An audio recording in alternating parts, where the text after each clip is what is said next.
جو لوگ مصیبتوں کو برا سمجھتے ہیں، ایک صحابی تھے، ان کی شادی ہو گئی ایک صحابیہ سے، نکاح ہوا تھا مدینے میں، سال بھر خوشحالی سے گزرتے رہے، بہت اچھے دن گزرے۔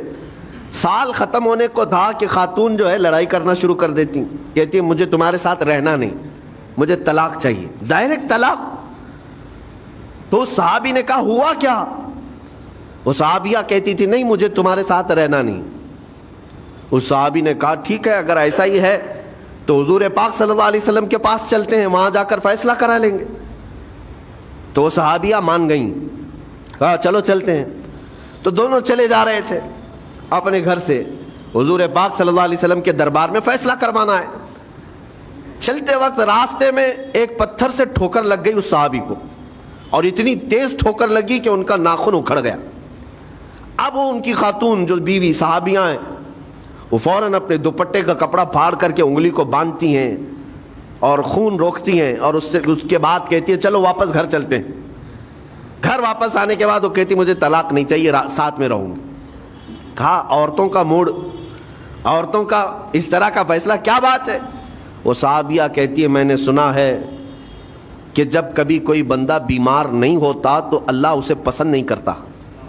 میں نے جب سے تم سے شادی کی ہے سال بھر ہو گئے، ایک بار بھی تم کو بیمار ہوتے نہیں دیکھا۔ مجھے ایسا لگنے لگا کہ کہیں تم اللہ کے ناپسندیدہ بندے تو نہیں ہو، اس لیے میں تمہارے ساتھ نہیں رہنا چاہتی تھی۔ اب جب راستے میں ٹھوکر لگ کر ناخن اکھڑ گیا تو مجھے احساس ہوا کہ اللہ تجھے بھی پسند کرتا، میں تیرے ساتھ رہنے کو تیار ہوں۔ وہ صحابیہ تھیں۔ میرے عزیزو، اس کا مطلب یہ نہیں کہ ہم آپس میں ایک دوسرے کے بیمار ہونے کی انتظار میں رہیں۔ شوہر یہ سوچے کہ میری بیوی بیمار کیوں نہیں ہوتی، اور بیوی یہ سوچتی رہے کہ میرا شوہر بیمار کب ہوگا۔ وہ توکل کا اعلیٰ درجہ ہے۔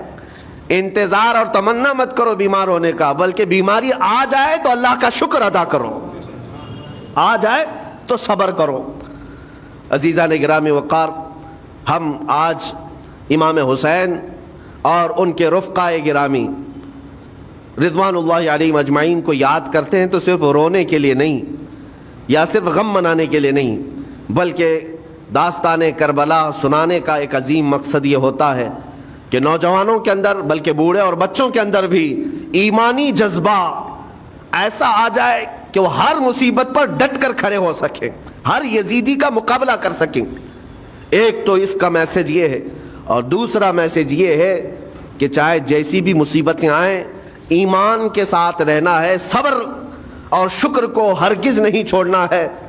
مصیبتیں ہمارے پاس اب اتنی بڑی تو نہیں آتی کہ ایک خاندان کے ہی اتنے لوگوں کو کاٹ دیا جائے، ایسی مصیبتیں تو نہیں آئی۔